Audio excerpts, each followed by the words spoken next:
Multiple people have told me the last few days I need to be more positive, so I brought on a guest so we can be more positive. We'll do that next here on Locked On Horned Frogs, your team every day.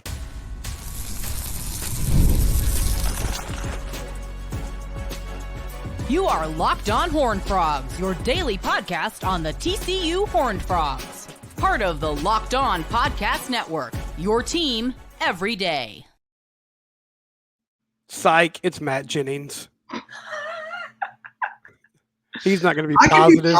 I can be positive. I can Okay. be positive. I can be positive. It is something that you can do. It's a quality that you possess. Yeah. It's Locked On Horned Frogs. Subscribe to the YouTube channel or your favorite podcast platform. I'm Steven Simcox. Sitting next to me, if you're not watching on YouTube, is Matt Jennings, freelance writer who covers TCU football. So Frogs lose 35-34 to UCF. This is our last day where we're going to wallow in that, and then we'll turn the page to SMU. But, Matt, what is your biggest concern, I guess, big picture, coming out of this ball game? Is it offensive philosophy, defense, having meltdowns? What was your huge takeaway from this ball game? For me, it is an unwillingness and a disinterest in, and sometimes an inability to run the ball. Like that's too caveman, reductive of a take to have. It's like, you blew a big lead, you should have run the ball and eaten some clock. But like, if you would have been able to run the ball and eat some clock, that game probably turns out differently. You know, you threw the ball 53 times, and you ran the ball 17 times. And like, that's just not unless you are perfect throwing the ball, which they were pretty darn close to perfect through the first 35 minutes of the game. But unless you can execute at that high of a level all the time, you need to be able to do something to keep the defense honest. And they weren't able to do that. And I'm not sure they're going to be able to keep up the pace they had passing in the first half anyway, because let's not forget, they were playing a Ted Roof defense. Does anyone remember Ted Roof? Remember the last time TCU played Ted Roof? It was when TCU scored 52 against Oklahoma in 2022 on their way to the college football playoff. So I love what Josh Hoover and that receiving corps did on Saturday against UCF. Do I think it's sustainable? I'm pretty sure it's not. And so that's another layer of, you just have to be able to make the defense think about something else. And you have to be able to, again, keep them honest. They faced 15 third downs on Saturday, and they threw it all 15 times. That's mind-boggling to me. That's the wildest stat to me from Saturday. They lived in 3rd and 10 in the first half, and they were able to convert them. I mean, they got it done. I've heard every angle about this over the last few days. I've seen people talk about, well, the running back room is just bad, or the O-line is bad, or Josh Hoover doesn't run the ball, and that's typically been kind of Kendall's thing. And I understand all those points, and I don't believe that, like, I do think the personnel is part of this, because I don't think, like Kendall Browse has been around coaches during his career that emphasize running the ball, and that's been part of what he does. I don't feel like he woke up one day and was just like, we're not going to do this anymore. But I do feel like he's kind of fallen in love with a system that, as you said, might not be sustainable. And honestly, like, there might be some morsels of truth to all those things, but if your running back room's not good enough, that's the coaching staff's fault. Like, they should have gone and gotten somebody in the portal besides, and I mean, no offense, like, I think Dominic Johnson has done some good things, but their one portal get was a guy who was a walk-on at Arkansas. And I mean, to his credit, he played there and he's playing here, but there were plenty of dudes in the portal that could be quality running backs. And they did emphasize O-line in the portal, and that hasn't gelled yet, or it's not working. Sorry. I had a 3-year-old interrupt me for a second there. I love you too, Sawyer. Go to bed, son. Okay, so Yeah, I think there were ways to avoid this problem in the offseason, but now you're here, and so I keep coming back to there's a difference between okay, it might be a challenge to run the ball, but they had some good carries in the second half where they got some positive yards. Yep. And it's hard for me to believe that they're so inept at it that you have a disparity like they did yesterday.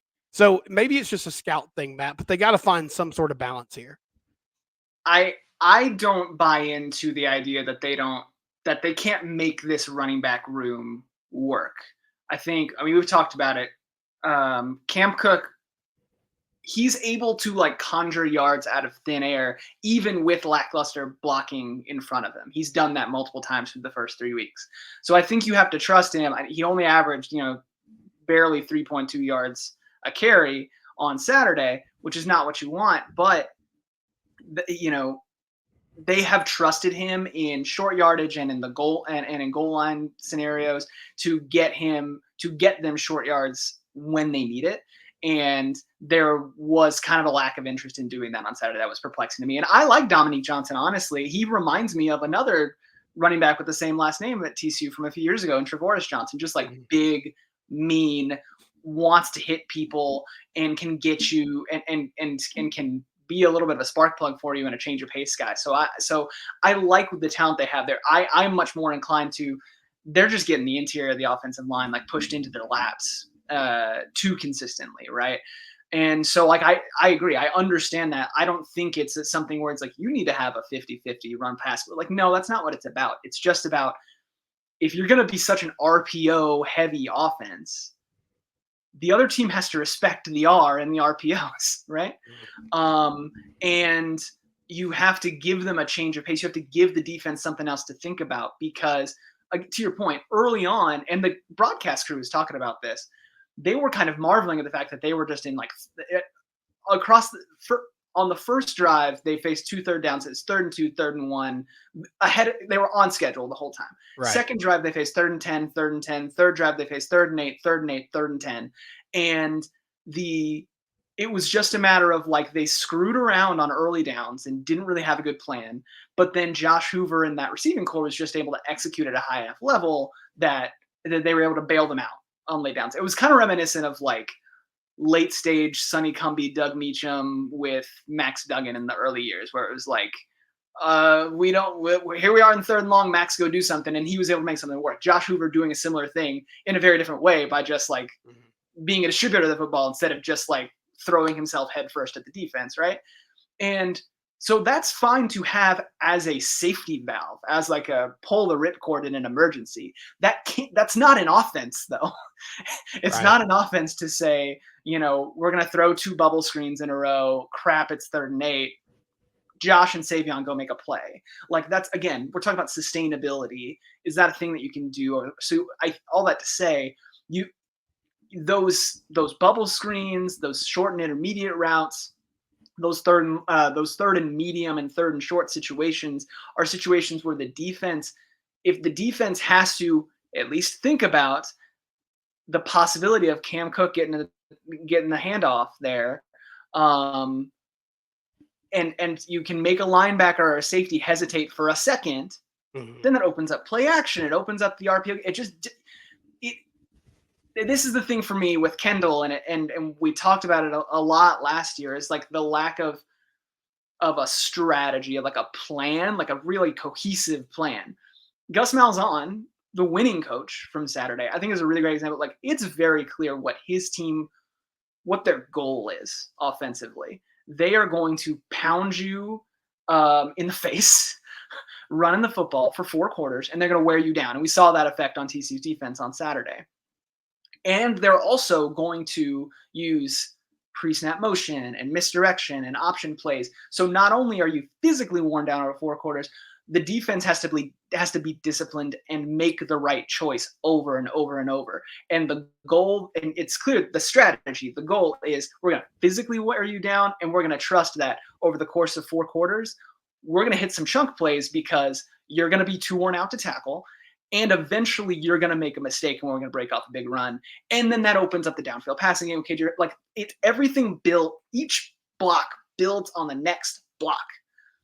the blocks are all separate in the Kendall Briles offense at TCU right now. It's like on this particular situation, it's more like matchup hunting is really what it feels like. It's not we're doing this to set up this other thing. It's like we like this matchup with Savion in the open field, so we're just going to throw him a quick screen, or we like the numbers that we have in the box in this particular set, so we're going to hand off to Cam Cook. It's not we're handing off to Cam Cook to set up this play action pass later. It's not we're throwing this to Jack Besh on this play, and then we're going to hit him with a double move with Jack Besh later that looks like the same. Like there's none of that.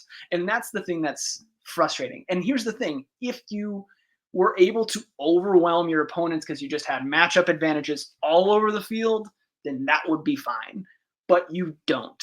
So you have to be – coaching has to take you that extra mile to be able to win close games and come up big in those situations in the margins. And they're not doing that. And I think that's that's going to be the difference for TCU this season is if they can do more of that and put together a little bit more of a cohesive plan where you're setting things up rather than just like, this is a thing that we feel like doing in this particular moment. Right. When we come back, we'll flip over to the defense and talk about their day. This is Locked On Horned Frogs, your team every day. Hey, Horned Frog fans, have you heard about ROY? It stands for Return on You, and it's a new platform that lets you get involved in NIL like never before by making contributions directly to your favorite athletes. By supporting players directly, you can help shape rosters, retain talent, and keep your favorite athletes out of the transfer portal. Here's why ROY is different. You can directly support players. It allows fans to back their favorite college athletes. They can play a key role in shaping the future of their favorite teams while athletes maximize their name, image, and likeness potential. Exclusive content access. When fans contribute to a successful campaign, they receive access to exclusive content from the athlete, such as an announcement on a decision, behind-the-scenes footage, and other personal reflections available only to the fans who supported that athlete. Download ROY for iOS or Android and enter referral code LOCKEDON, and you'll automatically be entered into a sweepstakes to win $5,000 cash. Visit joinroy.com for additional details. No purchase necessary. Void where prohibited. Again, that's ROY, ROY, the new way to get involved in NIL. There's a listener of the show who is also a high school football coach. And so he reaches out to me sometimes on Twitter and is just helpful at like, hey, I see what you're trying to say on this thing, but here's actually like what is happening. And so this weekend he reached out to me and he was like, watch the defense. And he said Saturday was a run fit issue.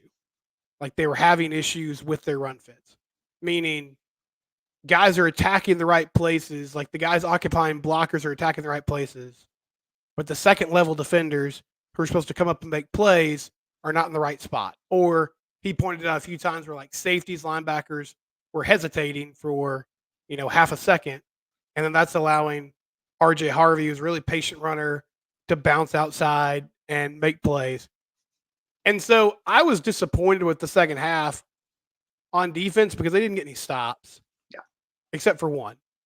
But, I mean, in my opinion, Matt, it didn't really change a lot about what I think they can be. One, because I don't feel like they're going to see another offense like that unless they play like K-State in the Big 12 championship game, which that would be a big achievement for this squad. Yeah. So where are you at as far as Andy Avalos being able to put together a competent unit moving forward after a rough performance this past week?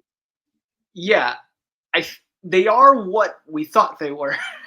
To lean into the meme, like they are going to be super aggressive, and they're going to be thin in the secondary, right? And to your point, that level of aggression helped them in the first half against UCF because they were making contact at or behind the line of scrimmage a lot with the ball carriers. But then as they got worn down by the physicality of that run game and the fact that the offense wasn't really kind of giving them cushion, you start breaking those tackles. And to your point, when those second level defenders are out of position or have bad leverage, then that should have been 0 gain. Okay, it should have been 3 yards. Oh wait, suddenly it's 11. Like that's what we saw a lot of on Saturday. Those things are fixable, right? That's not, you don't have the horses to just match up with anybody. Like those are coaching points that you can work on, right? So that ostensibly that's something that you can improve over the course of the season.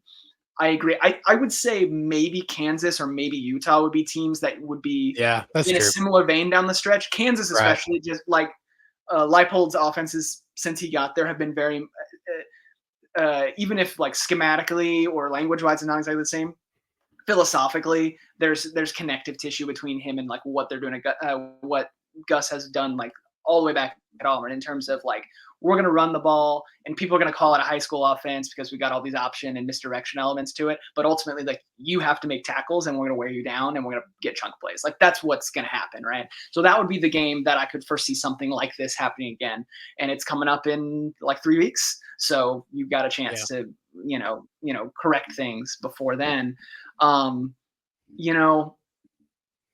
whole thing with Avalos right now for me is it's such a small sample size right now. It's 3 games. What? I'm doing the math right now. 8 quarters out of 12, or 10 quarters out of 12, excuse me, have looked pretty good. So I'm willing to give it more time before we like pass judgment on it. Again, I think we like the overall direction and strategy of like what they're trying to do, particularly in comparison to what they were doing a year ago. But to quote Robert California, I just met you. Life is long. Opinions change, right? And so, like, I think we need more information and more of it. We need to see more of what he's going to do over the course of the season. And this is a great, opportunity, right? Mm-hmm. You have like some significant coaching points coming out of this game. Can you fix those games? Can you fix the run fits? Can you maybe make some adjustments like you didn't do on Saturday? They had their opponent down by 3 scores out of their game script, and to that point, to like halftime, they had been like completely one-dimensional. That should be a dream scenario for you as a defensive coordinator, and instead, suddenly the passing game really starts working for UCF in the second half. Suddenly the run game starts getting pops when it wasn't before. You got to fix the mistakes that you had in the second half, whether that's like making different changes with your rotation and like putting somebody else on Kobe Hudson or finding another way to bracket him because that wasn't working, right? Whatever you were trying to do was not working. And so I want to see what the growth is from this point, and that kind of informs your point of view on him as a defensive coordinator and like the ceiling of this defense going forward. One positive surprise, really all season, but I think Saturday was in its fullest form. I went into the year thinking that if this team was going to be good, or I guess at their best, it would be all the parts around Josh Hoover worked really well, and he just kind of managed things. Mm-hmm. And maybe that would be the best version of them, but that's not what they are right now. Like right now, it's Josh Hoover doing a lot of the work and the heavy lifting, and the people around him, at least Saturday, not being able to necessarily match it on a consistent basis. But it feels like we have a QB, Matt. And I didn't know, honestly, like even at the end of this year, I'm not sure that I thought, oh, yeah, this could be a dude for a couple seasons. But he looks really good. I mean, it's not only good decision-making, like it's pretty live arm, and he's making big-time throws on a weekly basis. I really like the decision making that we're seeing from him. It's quick, it's decisive, and it's, again, I keep saying it, like he's just making the right reads. Now, the point of the offense is that you're not putting too much stress on the quarterback in terms of like doing 4 reads and a check down, right? But it's like when he's reading his conflict defender, and then he's making the right read on the RPOs. He is getting the ball to the guy who's open, or the guy who is who's running into open grass. He's making the right decisions, and then he's delivering the ball pretty darn accurately most of the time. And then this is the key thing to your point in terms of like having a dude. when you have a guy who kind of livens up the rest of the team and elevates the play of everybody else, then he gets that back, right? Like Savion's second touchdown, like that's a scenario where you can tell there's chemistry between him and that receiver. And honestly, the first touchdown too, where it's not a perfect pass. In the instances where it's not a perfect pass or it's not a perfect decision, he has receivers that he has a rapport with who can bail him out, right? And so you have like perfect passes dropping a bucket to Jack Besh on that 50-yard touchdown. And then you have other instances where he's like, this is the right read, and it doesn't have to come out perfectly because I know my guy's going to cover for me. Right. And that's a really great thing to see for you in the passing game. I would like for them to, again, not ask him to be bailing them out in terms of like these 3rd and long scenarios that they're finding themselves in. So that would be a point of improvement. Again, I've been critical of Kendall Browse like from day one for multitude reasons. So let me give credit where it's due. One thing I do think has been good. Obviously, Hoover's developed, which has been great. I think another thing that needs to be said, they have ratcheted the tempo down a lot this season, and they're huddling more. And it just they are not putting themselves behind the chains early with dumb like penalties and procedural things, or like having to call timeout. Like they had some bad clock management stuff, but on Saturday, but that was more on defense, where we had these like illegal formation, illegal shifts, false starts, whatever, routinely a year ago. And you're like in 1st and 15 or 1st and 20 a lot. And they're just like, they're calmly, they're getting set and they're executing. And that's a really refreshing thing to see. And then they're getting into the red zone, and they're actually like their first 3 touchdowns were touchdown passes that came from inside the opposing 20. Like they were, again, if you're not going to hit these big explosive plays, then you gotta execute when you get those scoring opportunities, when the field gets smaller, and they're doing more of that now. So again, credit where it's due. They're doing that. They are hitting a few more big pass plays than they did kind of on the regular a year ago. So like there are things to like about what the offense is doing. I think the big opportunity for them, if they can just get a little bit of balance, they will make life easier for themselves on that side of the ball, instead of it being Hoover and Savion Williams and Jack Besh go play some hero ball and bail us out when things aren't working. That's a nice break glass in case of emergency scenario. You don't want to live there. And if they can get to the point where they're not living there, then the prospects for them look so much better. Is it possible that UCF is just good? We'll close with that next on Locked On Horned Frogs, your team every day. We're recording this during Monday Night Football. My pal Matt wants to get back to this Falcons-Eagles game. Good bird matchup tonight. If you want to watch NFL football, all out-of-market games, go to FanDuel, place a $5 bet. If you have YouTube TV, you can get 3 months of NFL Sunday Ticket for free. That's right. For 3 months, you can watch any out-of-market NFL game on Sunday afternoons. NFL Sunday Ticket, part of this promotion with FanDuel. It only goes through September 22nd. Right now, it's September 16th. My sports broadcasting degree tells me you got 6 more days to get this done. So go to FanDuel, one $5 bet, YouTube TV, 3 months of Sunday Ticket for free. FanDuel, official betting partner of the NFL. It's Iron Skillet week. Frogs get SMU on the road.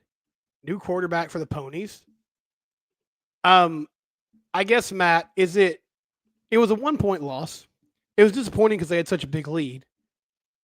But is it possible that UCF is just good and they're one of the better teams in the Big 12 and this could be a blip on the radar?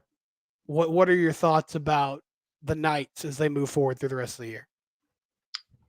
I think that's certainly possible. I think the thing is, it looks like where in the games where UCF is able to play the game that they want to play, where their passing game is a complementary piece rather than what they have to rely on. and they can run the ball the way they want to, they're going to be a bear to deal with for just about everybody.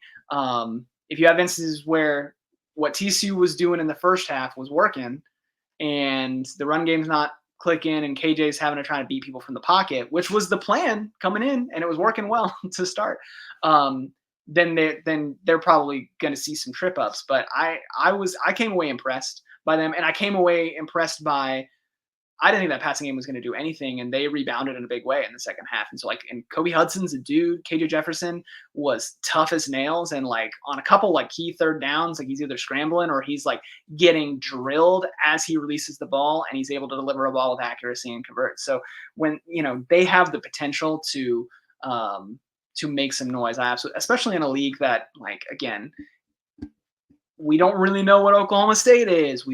Kansas has already dropped 2 games. It's funny that we're talking about Kansas, like when we talk about the Big 12 title race, but it's true. They're a good team. Kansas State has looked solid for sure. They're probably still the favorite right now, especially if Cam Rising's hurt for any length of time for Utah. But like outside of K-State, like there's, you could talk me into any one of like 4 or 5 different teams of like being there in Arlington at the end, right? And so could UCF be one of those teams? Could TCU be one of those teams? We're still too early on to really know for sure, but I was impressed. I came away impressed by them. Gus Malzahn's a good coach. Gus Malzahn, I feel like people don't give him credit because he lost to Alabama on a routine basis. But guess what? He also beat Alabama and Nick Saban more often than most people. And he went to, he won a national title as a coordinator. He won an SEC title and went to another SEC title game. And like, he's a really good coach. And he's been living nice on that Auburn buyout. So good for him. All right. Let's figuratively turn the page now. Rest of the week. It's all skillet talk, baby. That's right. Absolutely. Go into Dallas, take on the Ponies. It's Locked On Horned Frogs, your team every day. We're free and available wherever it is you get your podcast.